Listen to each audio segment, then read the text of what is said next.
समन्वय से तात्पर्य होता है तालमेल, यानी आपस में तालमेल होना।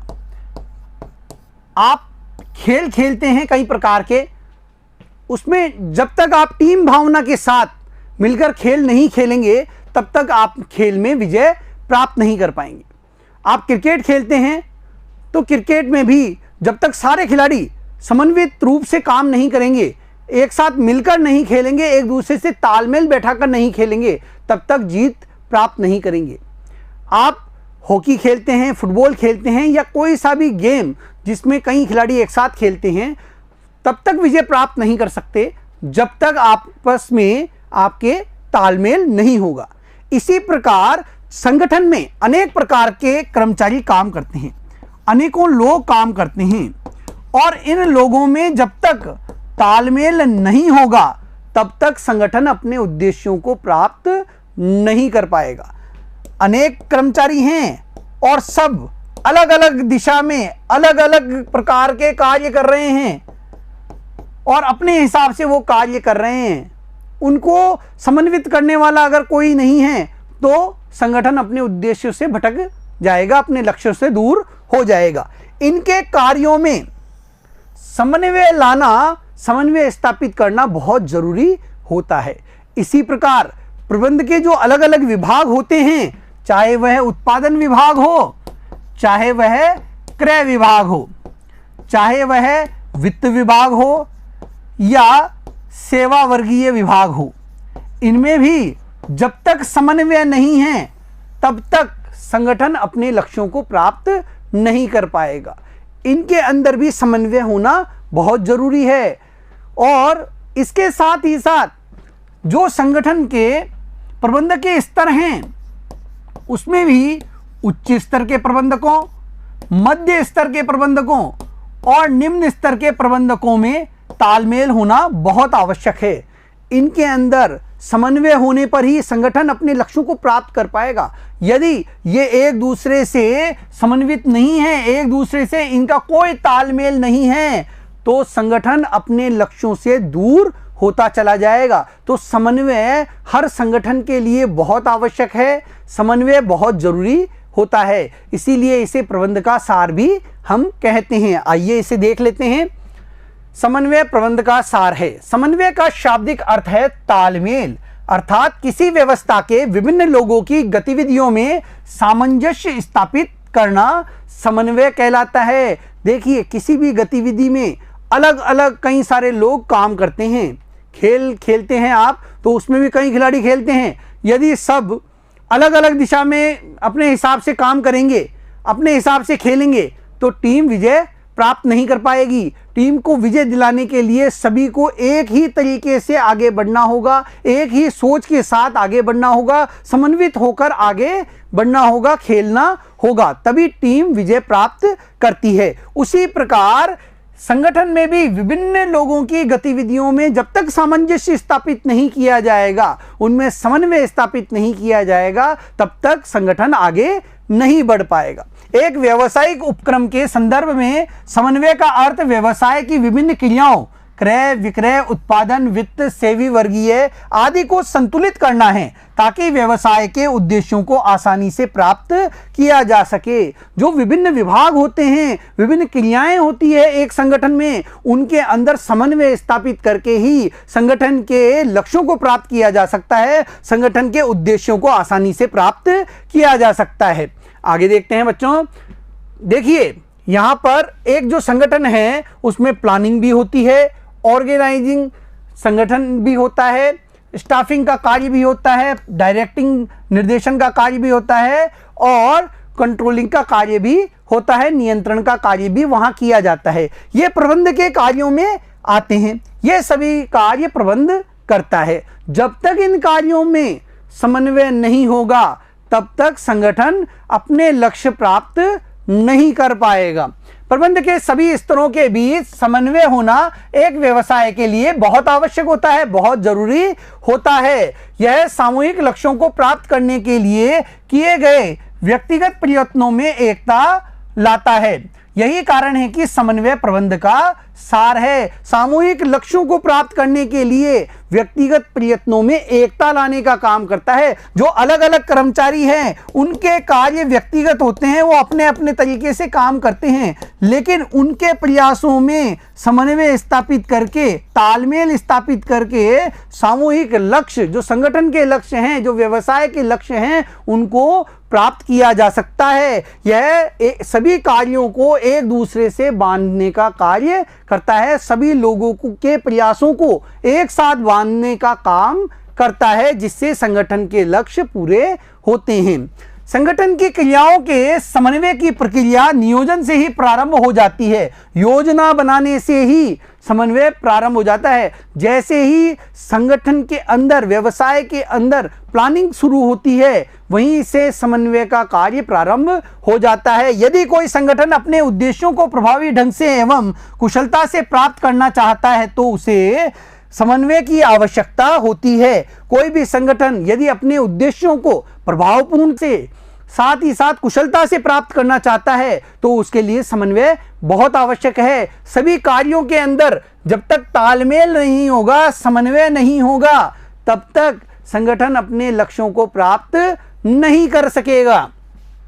समन्वय कार्यदल में संतुलन बनाने तथा उसे एकजुट बनाए रखने की प्रक्रिया है, जिसमें भिन्न भिन्न व्यक्तियों के बीच कार्य का सही विभाजन किया जाता है तथा यह देखा जाता है कि ये व्यक्ति मिलकर तथा एकता के साथ अपना अपना कार्य कर सके।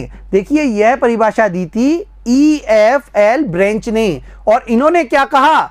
संतुलन बनाए रखने, कार्यदल में संतुलन बनाने। जो लोगों का कार्यदल होता है, काम करने वाले लोग होते हैं, उनके दलों में संतुलन बनाने तथा उसे एकजुट बनाए रखने की प्रक्रिया है। वो अलग अलग काम करते हैं और उनके बीच तालमेल स्थापित करने की यह प्रक्रिया होती है। भिन्न भिन्न व्यक्तियों के बीच कार्य का सही विभाजन किया जाता है और यह देखा जाता है कि व्यक्ति मिलकर तथा एकता के साथ अपना अपना काम करें। देखिए, सबसे बड़ी बात यहां क्या की गई है? व्यक्ति मिलकर काम करें। जो भी कर्मचारी हैं वो आपस में मिलकर, एक दूसरे के साथ मिलकर काम करें। यदि वो मिलजुल कर काम करेंगे तो संगठन के लक्ष्यों को आसानी से प्राप्त किया जा सकेगा। यदि इनके अंदर समन्वय है, इनमें एकता है, सामंजस्य है, तो संगठन के लक्ष्य आसानी से पूरे किए जा सकेंगे।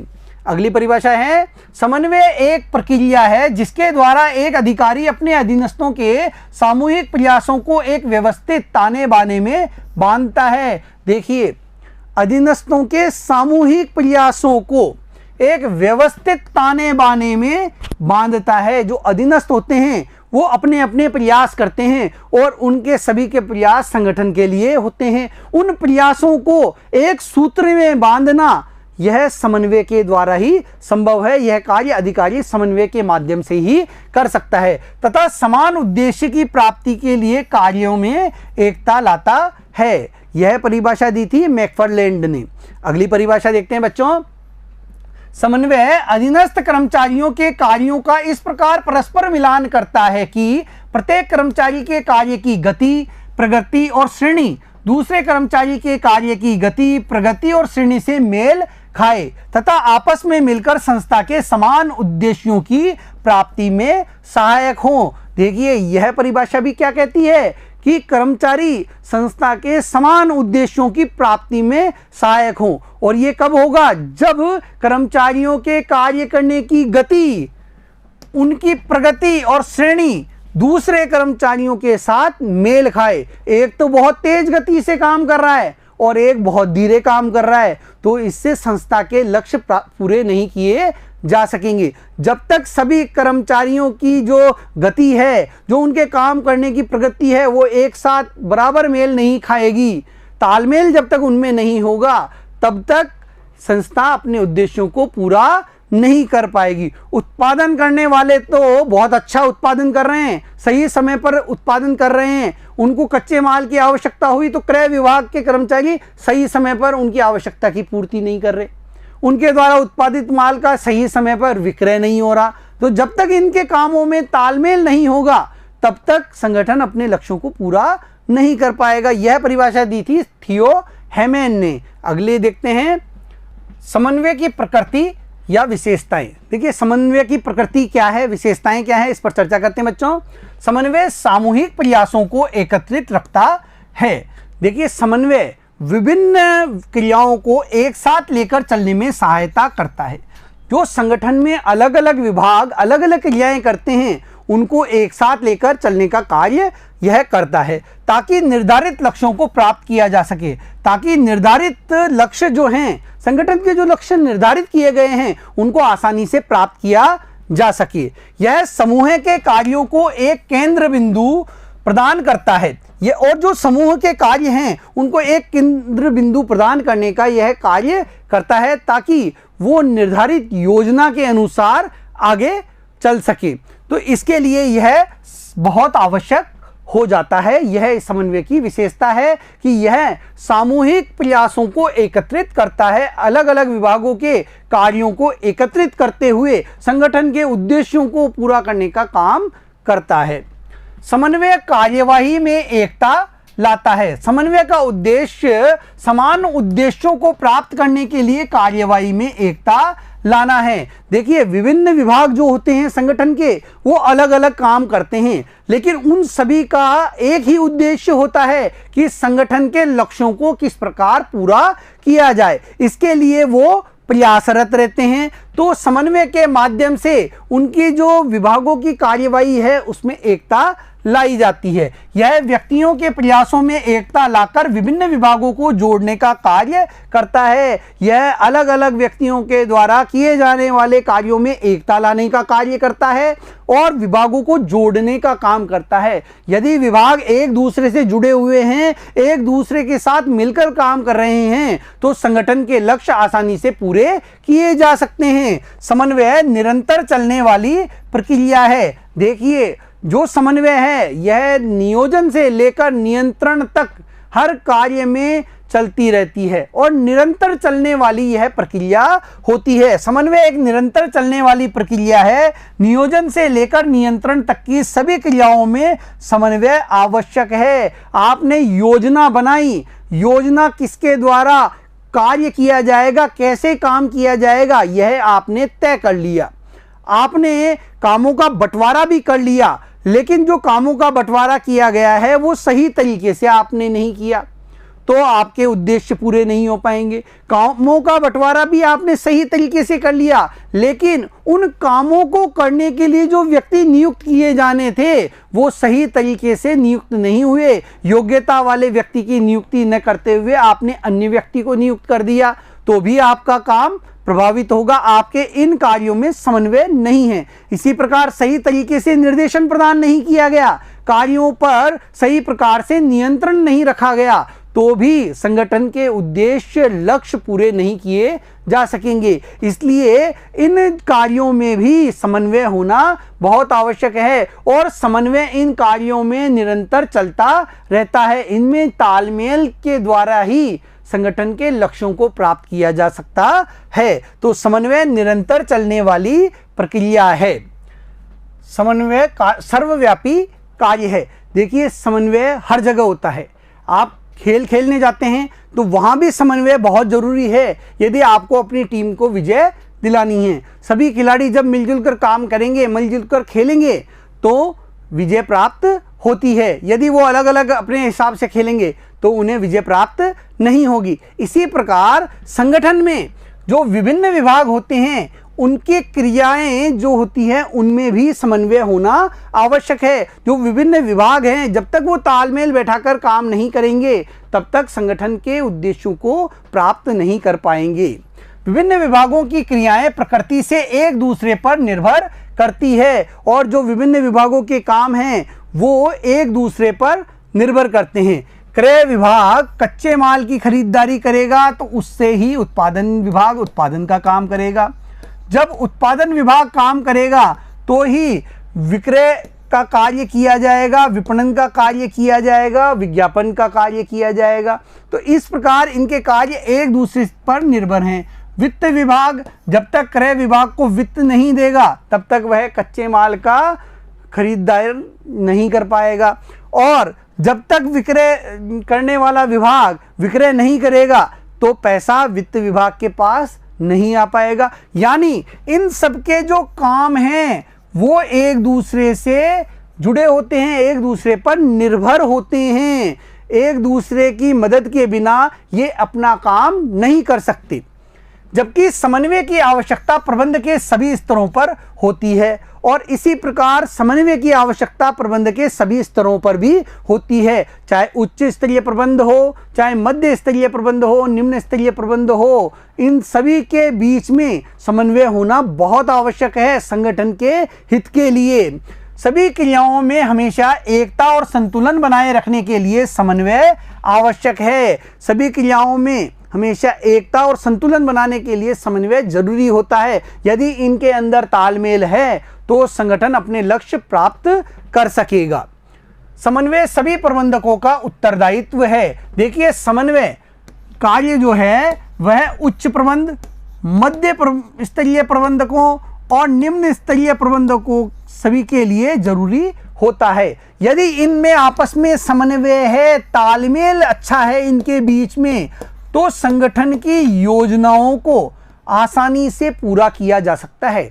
उच्च प्रबंधक जो योजना बनाते हैं उनका मध्य प्रबंधकों को आसानी से वो क्रियान्वयन करने के लिए प्रेरित कर सकते हैं, उन्हें उनके बारे में समझा सकते हैं। मध्य स्तरीय प्रबंधक उन योजनाओं को निम्न स्तरीय प्रबंधकों तक पहुंचाकर उनको काम में लेने के लिए उन्हें प्रेरित कर सकते हैं और निम्न स्तरीय प्रबंधक अपने अधीनस्थ श्रमिकों से उन योजनाओं के अनुसार कार्य करवाकर संगठन के लक्ष्यों को प्राप्त कर सकते हैं। तो इस प्रकार इनमें तालमेल होगा तो संगठन के लक्ष्य आसानी से पूरे किए जा सकेंगे। समन्वय सभी प्रबंधकों का कार्य है। सभी स्तर के प्रबंधकों को समन्वय कार्य करना पड़ता है, सभी को समन्वय कार्य करना पड़ता है। संगठन की नीतियों का क्रियान्वयन करने कार्य योजनाओं के अनुसार किया जाए, इस हेतु समन्वय कार्य सभी स्तर के प्रबंधकों का उत्तरदायित्व है। जो नीतियों का क्रियान्वयन है वो सभी स्तरों पर किया जाता है, लेकिन वो योजना के अनुसार किया जाए इसकी जिम्मेदारी इन सभी स्तर के प्रबंधकों की होती है। और ये तभी संभव है जब इनमें अच्छा तालमेल हो। यदि इनमें तालमेल नहीं है तो योजना के अनुसार कार्यों का क्रियान्वयन नहीं किया जाएगा और संगठन के लक्ष्य प्राप्त नहीं किए जा सकेंगे। समन्वय सोचा समझा कार्य है। देखिए, समन्वय कार्य सोच समझकर किया जाता है। संगठन में सदस्य स्वेच्छा से एक दूसरे से सहयोग करता है। जो कर्मचारी है वो एक दूसरे का सहयोग करते रहते हैं, चाहे वो एक विभाग के कर्मचारी हो या दूसरे विभाग के कर्मचारी, आपस में वो सहयोग करते हैं, एक दूसरे की मदद करते रहते हैं। जबकि समन्वय प्रबंधकों की ओर से किए जाने वाले प्रयासों को समाहित करता है। समन्वय इस सहयोग की भावनाओं को दिशा निर्देश प्रदान करता है और समन्वय के माध्यम से जो इनका ये सहयोग है, जो इनके आपस में जो समन्वय है उसको और अधिक बढ़ाते हुए सामूहिक लक्ष्यों को प्राप्त करने के लिए अग्रसर किया जाता है और यह कार्य प्रबंधकों द्वारा किया जाता है। समन्वय का महत्व देखिए, समन्वय का बहुत महत्व होता है। संगठन के उद्देश्यों को प्राप्त करने के लिए, प्रभावी तरीके से, कुशलता पूर्वक तरीके से प्राप्त करने के लिए समन्वय बहुत जरूरी होता है, क्योंकि एक संगठन में अलग अलग प्रकार के लोग कार्य करते हैं, अलग अलग सोच वाले लोग काम करते हैं और उनके जो विभाग होते हैं वो अलग अलग होते हैं। उनके बीच में सामंजस्य स्थापित करके, समन्वय स्थापित करके संगठन के लक्ष्यों को प्राप्त करने के लिए समन्वय का बहुत ज्यादा महत्व है। विभिन्न प्रबंधकीय कार्यों को एकीकृत करना व्यक्तियों एवं विभागों में पर्याप्त मात्रा में समन्वय को सुनिश्चित करता है। देखिए, अलग अलग व्यक्ति काम करते हैं, अलग अलग विभाग काम करते हैं, उनके बीच समन्वय स्थापित करना बहुत जरूरी होता है यदि संगठन के लक्ष्यों को प्राप्त करना है। समन्वय के माध्यम से एक प्रबंधक नियोजन, संगठन, नियुक्तिकरण, निर्देशन, नियंत्रण कार्यों को करते हुए संगठन को आगे बढ़ाने के लिए प्रयास करता है। इन कार्यों को करते हुए जो प्रबंधक है वह समन्वय के माध्यम से संगठन के लक्ष्य प्राप्त करने के लिए आगे बढ़ता है। संगठन का आकार। अब समन्वय का महत्व क्यों है? देखिए, संगठन का आकार निरंतर बढ़ता जा रहा है। जैसे जैसे आकार बढ़ रहा है वैसे वैसे कर्मचारियों की संख्या में भी वृद्धि होती जा रही है और उनके अंदर तालमेल स्थापित करना बहुत ही कठिन काम है। इसलिए समन्वय की भूमिका बहुत अधिक हो जाती है। संगठन के आकार में वृद्धि होने से विभिन्न महत्वाकांक्षाओं वाले कई व्यक्ति उससे जुड़ जाते हैं।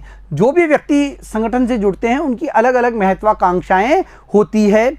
समन्वय की सहायता से व्यक्तिगत उद्देश्यों को संगठन के उद्देश्यों से जोड़ा जा सकता है। देखिए, समन्वय की सहायता से ही जो व्यक्ति के अपने व्यक्तिगत उद्देश्य होते हैं, जो इसके व्यक्तिगत उद्देश्य हैं, अच्छा वेतन प्राप्त करना, पदोन्नति प्राप्त करना, मान प्रतिष्ठा प्राप्त करना, वो समन्वय के माध्यम से इसे प्रेरित करके इसे प्रेरित किया जाएगा और संगठन में समन्वित रूप से इसे कार्य करने के लिए प्रेरित करके इसके जो ये व्यक्तिगत उद्देश्य हैं इनको सामूहिक उद्देश्यों के प्रति क्या है, मोड़ा जाता है।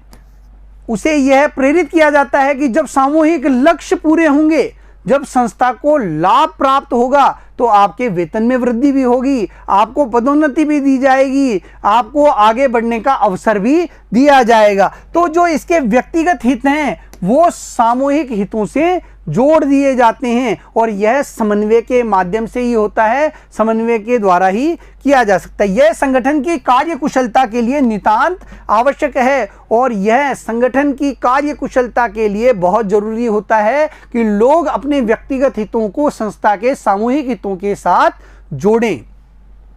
कार्यात्मक विभेदीकरण।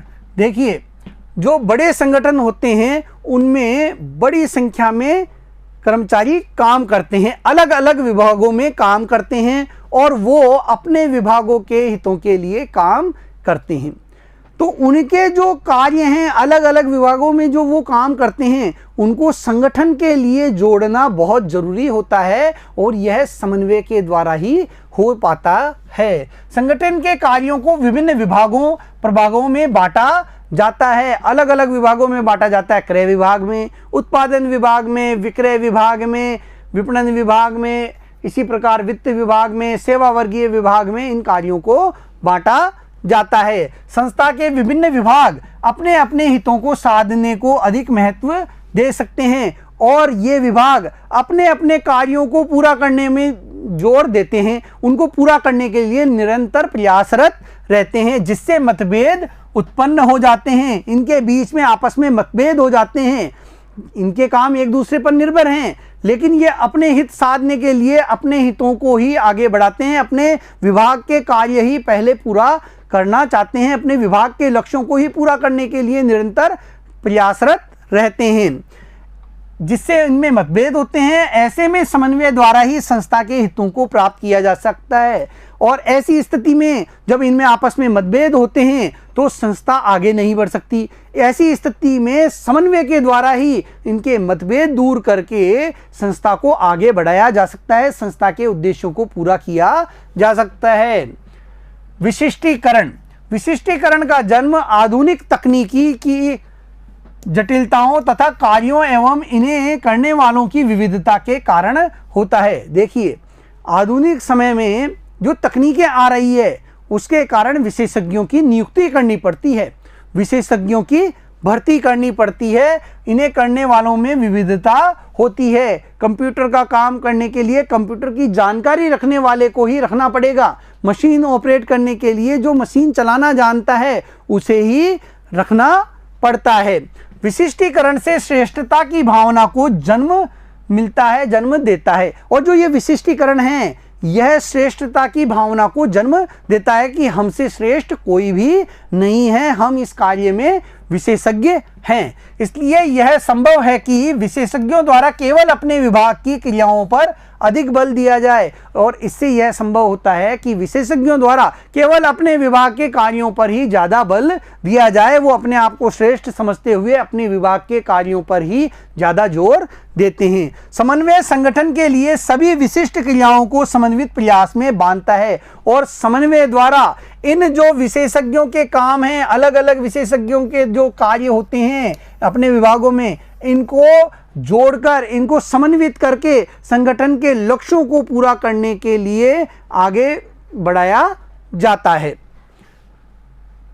समन्वय की आवश्यकता प्रबंध के सभी स्तरों पर होती है। देखिए, जो समन्वय है इसकी आवश्यकता प्रबंध के सभी स्तरों पे होती है, चाहे उच्च स्तर हो, चाहे मध्य स्तर हो, चाहे निम्न स्तर हो, सभी जगह समन्वय जरूरी है। उच्च स्तर पर संगठनात्मक उद्देश्यों की प्राप्ति के लिए, संगठन के उद्देश्य कैसे प्राप्त किए जाएं, इसके लिए उच्च स्तर पर समन्वय बहुत जरूरी होता है। मध्य स्तर पर विभिन्न विभागों में सामंजस्य के लिए, मध्य स्तर पर अलग अलग विभागों के विभागाध्यक्ष होते हैं, तो उन विभागों में सामंजस्य स्थापित करने के लिए समन्वय की आवश्यकता होती है। निम्न स्तर पर कार्यों तथा योजनाओं में समन्वय हेतु कार्य किस प्रकार किए जा रहे हैं, योजनाएं किस प्रकार पूरी की जा रही हैं, इन कार्यों और योजनाओं में समन्वय स्थापित करना निम्न स्तर पर बहुत जरूरी होता है। उसी के अनुसार संगठन अपने लक्ष्यों को प्राप्त कर सकेगा। तो ये हर स्तर पर समन्वय